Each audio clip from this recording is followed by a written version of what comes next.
I apologize for being a little rough, my Alice, but this is for your own good. Kyle spoke softly to me right after stuffing me in a small bottle. You think an apology is going to get you off the hook? I was full of rage as I pounded on the inside of the glass bottle. But obviously it made no difference. All that resulted in was my hand hurting. Well, I hate to sound ungrateful. You don't know a thing, Kyle. I'll decide what's for my own good. My scathing retort failed to reach Kyle. It couldn't be helped, given the limited volume my voice could reach with this tiny body. Joker, you understand, don't you? Kyle turned to look at Joker, not even sparing me a glance. So, for your own good, huh? It's funny you said that, since you have absolutely no idea what's best for Amelie. Joker's words were similar to what I had shouted earlier. I felt like he was speaking on my behalf, which made me somewhat happy. And the look he gave Kyle was particularly scathing. Was he, by chance, angry? I wasn't the one whom he was glaring at, yet I felt a chill down my spine. Because Kyle trapped me in a bottle? Watching someone's freedom taken from them, right before my very eyes, is definitely not a pleasant feeling. Joker's voice was low and restrained, but I could sense it was boiling.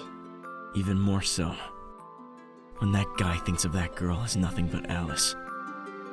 I'm not happy that you took Amelie, even if it is only for a short time. Joker. My chest started to ache. I clasped my hands tightly together. Kyle smiled wryly and answered Joker. Just so you know, I didn't have a choice. If I hadn't taken action, neither of you would have listened to what I have to say, would you? Kyle tilted his head slightly and chose his next words slowly. Listen, this is a warning. Forgotten memories should be left the way it is.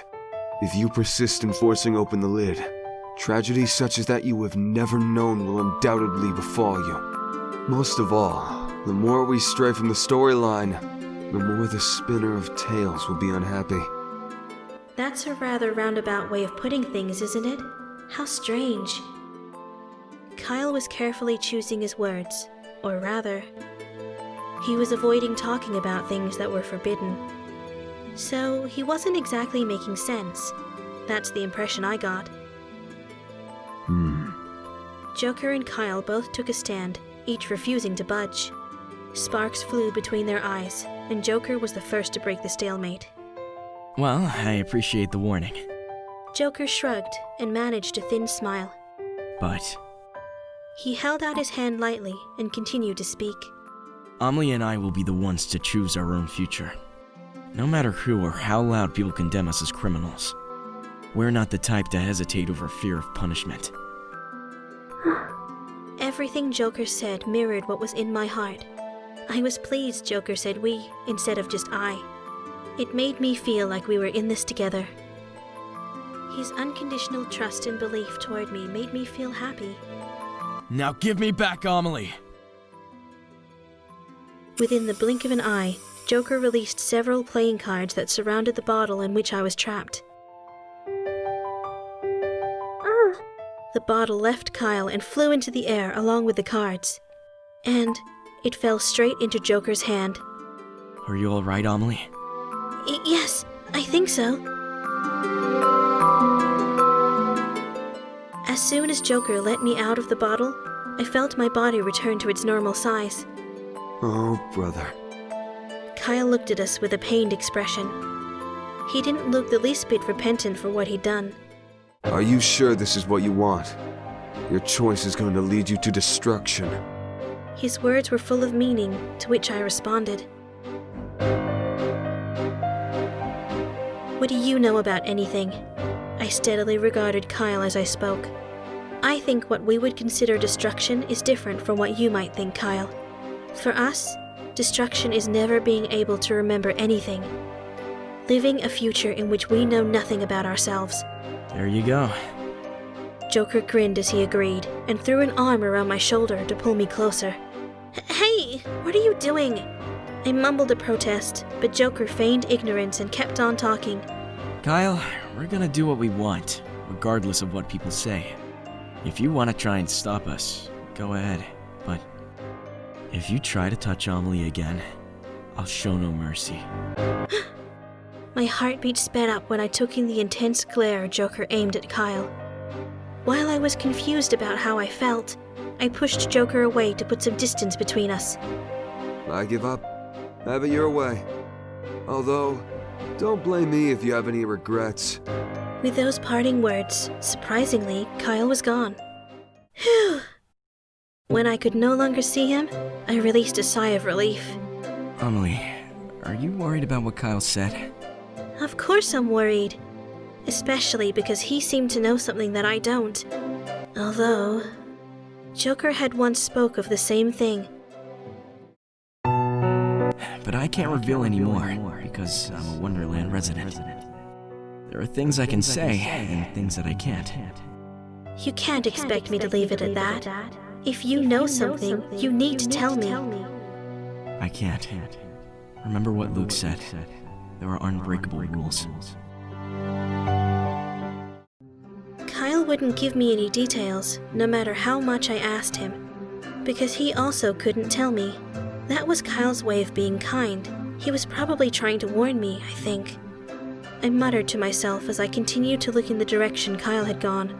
Joker smiled teasingly as he looked me over. Okay, well, why don't we go drink some tea for a change of pace? Huh? As I reeled in the shock of his sudden announcement, Joker grabbed my hand and started walking. Holding my hand like it's perfectly natural makes my heart race. It was on the tip of my tongue to complain, but I held back the words. So, we're here to drink tea. Joker smiled as he recounted the story of how we ended up here. Luke looked sullen, but the other person seated at the tea party, a man with rabbit ears on his head and a toned body, was laughing uncontrollably. Always the adventurer, hey Joker? Speak for yourself, Sid. I see you've been spending time with the Hatter lately.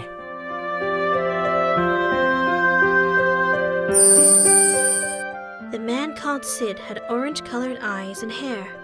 He had a bit of a wild appearance. The air about him was different from that of Joker and Luke. Sid gave an amused laugh as he replied to Joker. Yeah, the Hatter here can be a pain, but after spending time with him, he's kind of grown on me. I don't have an aversion to sweet things, so I come to the party from time to time. Just to be clear, I never once invited you, Sid. That was just a figure of speech. He didn't seem to mind Luke's candidness, brushing it aside with laughter. A serious reaction now would only serve to spoil the atmosphere.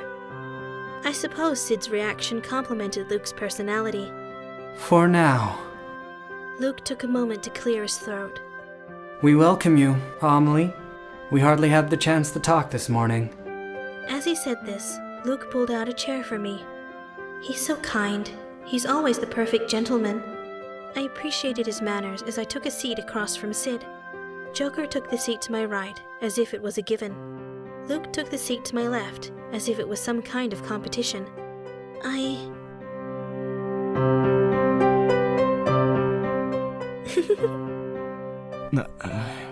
What is it, Amelie? I let out a smile as Joker tilted his head to regard me curiously. I was just thinking that this is going to be a fun tea party. Luke is such a gentleman, and Sid is very social. And what about me? Huh? What about me? Am I redundant? Of course not. Joker, it's just that I couldn't continue. Because if I said what was really on my mind, it would sound like a corny script. I'm so used to having him next to me. I can't imagine him not being here. Joker, stop giving Amelie a hard time. Joker smiled wryly and shrugged at Luke's admonishment. As a result, he didn't press me about my answer. Luke turned his attention back to me. Let me hear your story first, Amelie. What happened after that? At the Castle of Heart? I had no reason to hide anything from Luke. I recounted what happened. Nothing really. We just made small talk, and that was about it. The Queen of Hearts was very attentive, and she seemed like a very nice lady. Luke seemed to ponder my answer.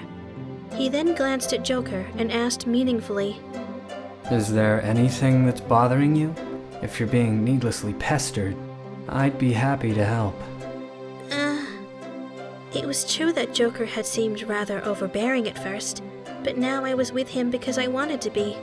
Just as I was about to explain my feelings, Joker beat me to it. Hatter, you seem awfully fixated on Amelie. Huh? There must have been some truth to Joker's statement, for Luke's expression changed. Unfortunately for you, Amelie and I are already of one mind. That leaves no room for you. Well, it was true that when we were talking with Kyle, Joker's words seemed to mirror mine. So Joker's claims that we were of one mind weren't exactly false. But it was extremely misleading. I'll take good care of Amelie, Hatter. You don't need to concern yourself. Don't be ridiculous, Joker. I don't trust you. I was surprised when Luke uncharacteristically raised his voice. Is that right? The way I see it, Luke, you're far more untrustworthy than me. I know you're hiding something, Hatter. Do you think there's any way I would trust you with Amelie? What would you say? Amelie's not yours to entrust to anybody. The two were at each other's throats. The atmosphere seemed to be quickly deteriorating. While I was astonished from their argument, it appeared I wasn't the only one. Don't fight! Here! Eat me! Eat me! What? The magic cookies spread out on the table started to cause a racket. Cups started to break, the teapot fell over, and the tea party was ruined. All right, you guys, that's enough. You're upsetting Alice and the cookies. Sid put himself between Joker and Luke. I'll clean this up for you. So you two hurry up and take your seats, okay? Looking annoyed, Sid pointed at the cookies, and suddenly a magic light was released. Eat! The cookies came to an abrupt stop in midair. Sid retrieved the stagnant cookies and popped them into his mouth. The cookies were helpless to resist being eaten. Well, at least that's what they wanted. All the while, I couldn't figure out what to say and sat there in deep thought. It's all because of what Joker said. It almost sounds like Joker really cares about me. How can I help but be aware of him when he's so nice to me? I cleared my throat in an attempt to regain some calm. I tried to hide my awareness of Joker as I looked back and forth between the two and started to lecture them. Both of you, I appreciate that you're worried about me, I really do. But no fighting, please. It's supposed to be a tea party. Let us enjoy. I would hate having to feel uncomfortable. It would be best if we could all enjoy a cordial tea party together. It remained to be seen whether or not my wish would be granted.